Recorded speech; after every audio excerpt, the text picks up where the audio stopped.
So hello students, female reproductive system की इस continued series में पिछले क्लास में हम लोगों ने ओवरी की स्ट्रक्चर देखी थी, जिसमें हम लोगों ने देखा था कि ओवरी के स्ट्रक्चर के अंदर at different times different structures are formed such as primary follicle जो कि डेवलप होती है और चेंज होती है to secondary follicle which develops to tertiary follicle. उसके बाद इसमें फॉर्मेशन होती है टर्शियरी फॉलिकल के बाद ग्राफियन फॉलिकल की। Graafian follicle after ovulation secondary oocyte is released and then the remaining granulosa cells form corpus luteum. corpus luteum regress होने के बाद फॉर्मेशन करती है corpus albicans की।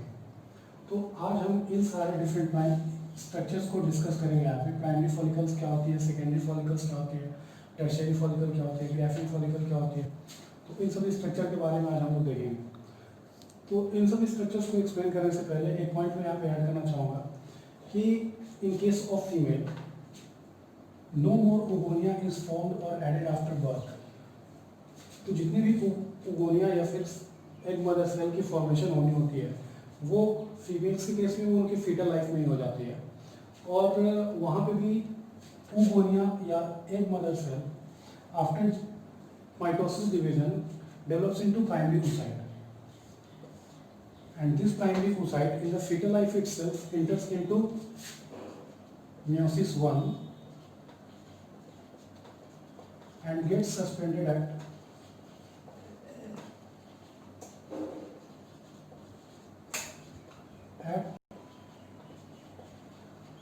prophase 1 stage. So अब हम देखते हैं कि प्राइमरी फॉलिकल किसे कहते हैं। तो primary follicle is nothing but it is a primary oocyte. Primary oocyte which is surrounded by a number of supporting cells called as granulosa cells. So primary oocyte which is surrounded by a number of supporting granulosa cells, this complete structure is called primary follicle.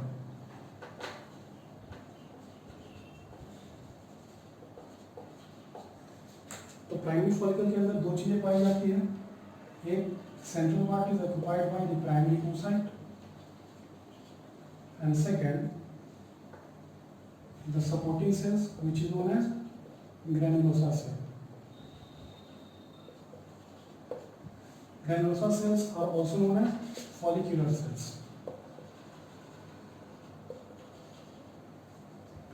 Now ये primary oocyte develops to form secondary oocyte. अब होता क्या है कि ये जो primary follicle है इसके सेंट्रल पार्ट में प्राइमरी oocyte है और इसको सराउंड करने वाली बहुत सारी ग्रैनुलोसा सेल्स है। तो जब प्राइमरी oocyte ट्रांसफॉर्म होती है सेकेंडरी oocyte के अंदर तो more number of granulosa cells are added, more number of supporting granulosa cells are added and also a layer of elongated cells are added. These cells are called as theca cells. तो यहाँ पे हम लोग ये जो outer layer में ये जो इलोंगेटेड सेल्स देख रहे हैं ये सेल्स हैं theca sales.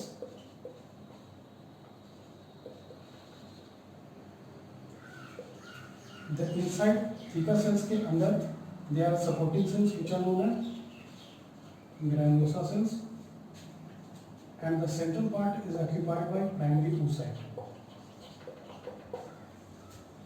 So this complete structure which is including theca cell, granulosa cell and primary oocyte, this complete structure is called secondary oocyte.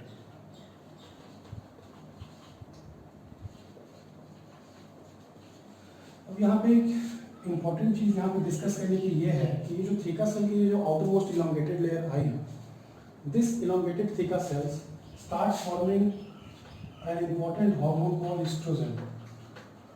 तो ईस्ट्रोजन की फॉर्मेशन सेकेंडरी oocytes के अंदर ईस्ट्रोजन की फॉर्मेशन सेकेंडरी oocyte के अंदर आके शुरू हो जाती है and these estrogens are formed by the outer layer of elongated cell which are known as theca cells.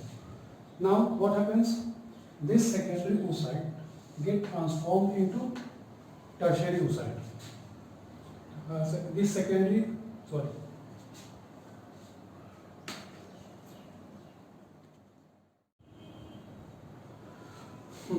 तो secondary follicle has three things. There's theca cell, granulosa cell and the central part is occupied by the primary oocyte. Important चीज यहाँ पे ये है कि these theca cells, which is the outermost elongated layer of cell, this cell starts producing estrogen. अब ये secondary follicle will develop into tertiary follicle. तो क्या क्या changes अब आएंगे secondary follicle के अंदर कि हम लोग इनको टर्न करेंगे अब tertiary follicle. अब उनको वो यहाँ पे देख लेते हैं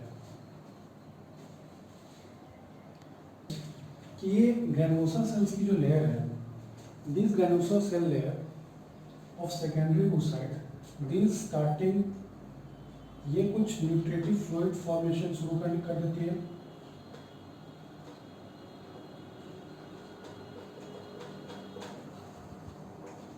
It will form some nutritive fluid or nourishing fluid. तो इन granulosa cells के द्वारा जो बनाई गई है nourishing fluid, that will start supporting the primary oocyte. जैसा कि हम लोग स्पर्मेटोजेनेसिस के केस में देखते हैं कि जो सेटेलाइट सेल होती है, that produce nourishment for the sperms to develop. In case similarly in case of females, secondary oocyte के अंदर ये जो granulosa cells है, ये कुछ nutritive liquid का formation करती है, which helps in development of primary oocyte. Now, this next stage is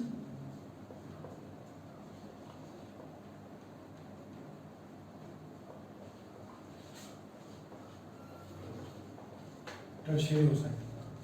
तो टर्शियरी oocyte के स्ट्रक्चर के अंदर होता ये है कि granulosa cells के द्वारा जो फ्लूइड सीक्रेट की गई है, that nutritive fluid is get surrounded in a cavity which is called antrum. तो जैसे ही सेकेंडरी फॉलिकल के अंदर एंट्रम कैविटी अपीयर होने लगेगी, तब हम लोग उसको टर्म करेंगे टर्शियरी फॉलिकल. नाउ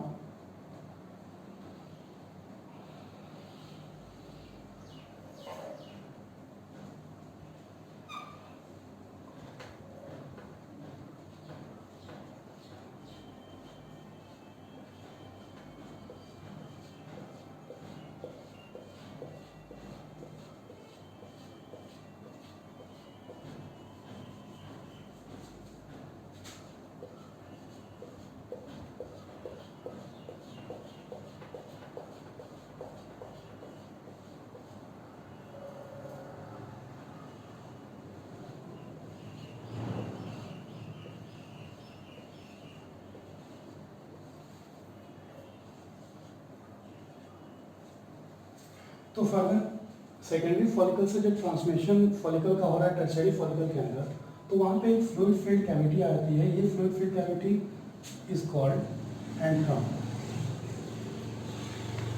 और इस फ्लूइड फील्ड कैविटी एंट्रम के अंदर एक न्यूट्रिटिव लिक्विड स्टोर होती है. That liquid is called liquor folliculi. And this fluid helps in nourishment of primary oocyte. Further, more number of theca cells is added. और फिर क्या होगी कि थीका सेल की दो लेयर की फॉर्मेशन हो जाएगी. The outer layer will be called as theca externa, which is fibrous and protective. Outer layer of theca cells will distinguish into theca externa, and the inner layer is called theca interna.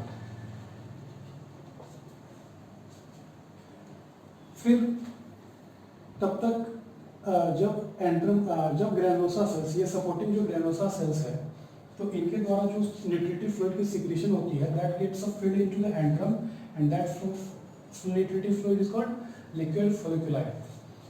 अब क्या होगी, this primary oocyte, और इन लोगों ने देखा secondary follicle के अंदर this oocyte is present in the form of primary oocyte. तो जब टर्शियरी फॉलिकल की स्टेज आती है, तब तक ये जो प्राइमरी oocyte है, इसने अपना मेयोसिस 1 कंप्लीट कर लिया है. हम लोग देखा था कि सेकेंडरी oocyte के सेकेंडरी फॉलिकल के अंदर जो प्राइमरी oocyte था, that was suspended in meiosis 1. In fact, it was suspended at the prophase 1 stage of meiosis 1. तब तक ये प्राइमरी oocyte अपने meiosis 1 के स्टेज को कंप्लीट करके, now this will be turned into secondary oocyte.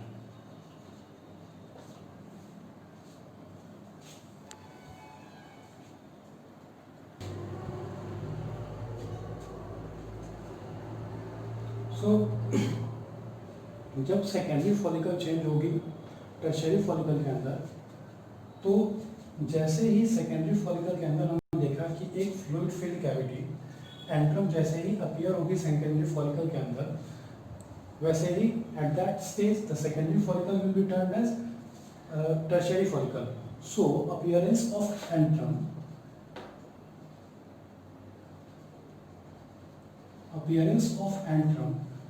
is the sign of transformation of secondary follicle into tertiary follicle. Further, ये जो tertiary follicle है, tertiary follicle will change into Graafian follicle. And Graafian follicle में जब ये tertiary follicle change होती है तब होता ये है कि more number of theca cells are added and the theca cell layer will be distinguished into two layers. Outer layer will be fibrous and protective which we call theca externa and the inner layer which is secretory is called theca interna. So this was all about the ovarian follicles. Now this Graafian follicle, it contains secondary oocyte,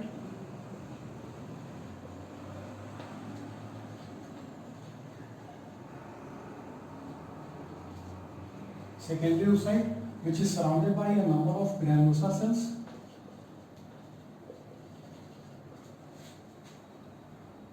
There will be a fluid filled cavity called antrum, और antrum के अंदर जो nutritive fluid भरी हुई है that is called liquid फोलिकुलाई, और ये न्यूट्रिटिव फ्लूइड इस oocyte के डेवलपमेंट में हेल्प करेगी. Further there is a stalk which helps in connecting. एक स्टॉक होती है ग्रेनुलोसा सेल्स की जो सेकेंडरी oocyte को होल्ड करके रखने में हेल्प करती है, and that stock of granulosa cells which acts as a stock for secondary oocyte that is called cumulus oophorus.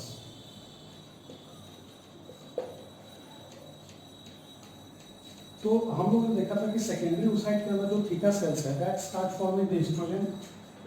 Now जैसे जैसे ईस्ट्रोजन की कंसंट्रेशन हाई होती जाती है, अभी हम लोग नेक्स्ट टॉपिक डिस्कस करेंगे hormonal control of female reproductive system, तो हम लोगों को पता चलेगा कि this oestrogen gives positive feedback to LH, and जब LH का अमाउंट मैक्सिमम भी होता है तब क्या होता है, ओवुलेशन होता है. And ovulation is nothing but it is the rupturing of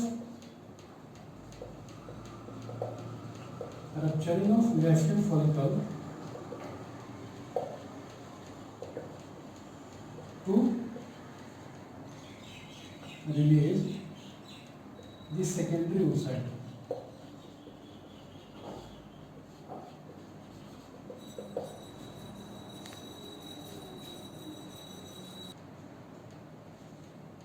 तो ओवुलेशन के दौरान होता क्या है कि ये ग्राफियन फॉलिकल जो है ये रप्चर करती है, और रप्चर करके it releases the secondary oocyte out. Graafian follicle के अंदर एक चीज और ये आती है सेकेंडरी फॉलिकल के कंपैरिजन में कि this secondary oocyte forms a glycoproteinaceous layer around itself, and this glycoproteinaceous layer around the secondary oocyte, this is known as zona pellucida.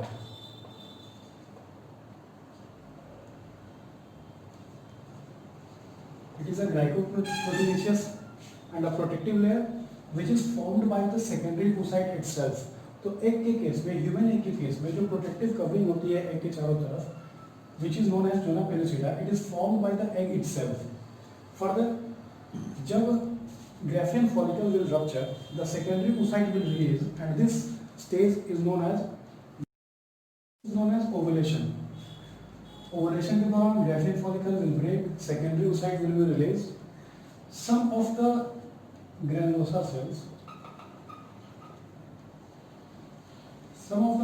cells will remain attached to the outer membrane of egg. एक ये जो outer membrane है which is known as zona pellucida, इसके साथ granulosa cells की कुछ layer attach होकर यहाँ पे आ जाएगी जो कि elongated appear होगी, and that elongated layers of cells of Juna pellucida will now turn as corona radiata.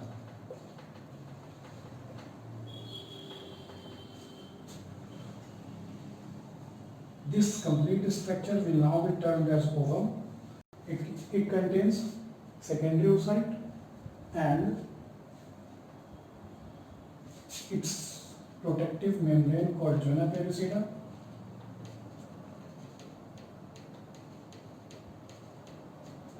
And उसके चारों तरफ the adhering granulosa cells which is elongated now is called corona radiata. तो corona radiata है क्या?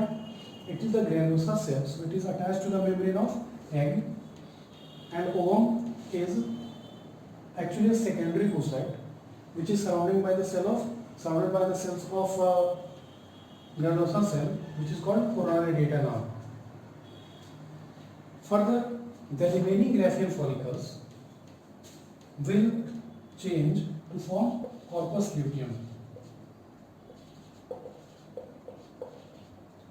Our corpus, it is a general word, it means body, and luteum means, luteum बना है lutein word से, which literally means yellow.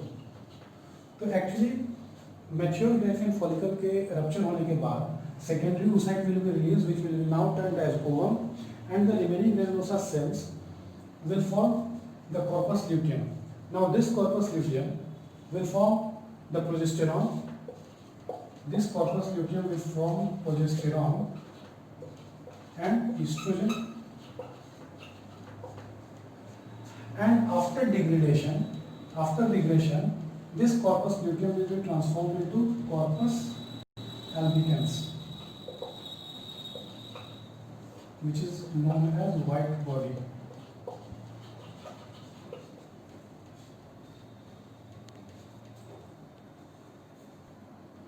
तो अभी हम लोगों ने फॉलिकल ओवेरियन फॉलिकल्स के स्ट्रक्चर के बारे में देखा. एक क्विक रिवीजन करते हैं. आज जो हम लोगों ने पढ़ा, आज हम लोगों ने देखा कि ओवरी के अंदर the central part is called stroma, the inside part of ovary is called stroma, और स्ट्रोमा के अंदर different types of follicle is found, जो कि ऑब्वियसली एक साथ ये सारी की सारी फॉलिकल्स अपीयर नहीं होंगी. One follicle will change into other and the other will change into other. तो primary follicle is nothing but it is a primary oocyte which is surrounded by a number of supporting cells called granulosa cells. फिर हम लोगों ने देखा कि primary follicle will transform to secondary follicle. Change ये आती है उसके अंदर कि प्राइमरी फॉलिकल के अंदर मोर number of granulosa cells is added around the primary oocyte, and further elongated layer of cells which is called theca cell is added on the outer side. और ये जो theca cell होती है secondary follicle के अंदर, this theca cells start forming the estrogen. Further हम लोगों ने देखा कि secondary follicle get transforms into tertiary follicle. हम टर्शियरी फॉलिकल, सेकेंडरी फॉलिकल जब टर्शियरी फॉलिकल में चेंज होती है तो उसके अंदर चेंज बेसिकली ये आता है कि जो ग्रैनुलोसा सेल्स है that start forming a nutritive fluid, and that nutritive fluid is called liquid folliculi. और ये जो लिक्विड फॉलिकुलाई होती है, तो अगर हम लोग एक क्रॉस सेक्शन में हम लोगों ने देखा तो पता चला कि वो लिक्विड फॉलिकुलाई एक कैविटी के अंदर फिल्ड होती है, and that cavity is called antrum. Further, tertiary follicle develops into mature Graafian follicle. उसके अंदर होता यह है कि most of the space is occupied by the antrum and a stalk of granulosa cells through which the secondary follicle is secondary oocyte is attached. That stalk is called cumulus oophorus. Further mature follicle के अंदर हम लोगों ने देखा कि जो theca cell की layer होती है वो बढ़ जाती है. थीका सेल की लेयर अब डिफरेंशिएट हो जाती है into two layers. The outer layer is called theca externa which is fibrous, and the inner layer is theca interna which is secretary in nature. तो जब मैच्योर ग्राफियन फॉलिकल की formation हो जाती है, फिर उसकी रप्चर होती है. रप्चर होने पे that process is called ovulation, where the secondary oocyte is released, and the remaining granulosa cells form the corpus luteum, which literally means the yellow body, or the corpus luteum will now form the progesterone and estrogen, which will be responsible for maintenance of endometrial lining in the uterus, and also it will provide the secretory nature to the endometrium of uterus. Further, after degradation, the corpus luteum will change into corpus albicans, which literally means the white body, and this is how the different follicles appear at different stages in the ovary. In the next video, we will be discussing about the hormonal control of female reproductive system and menstrual cycle. Thank you.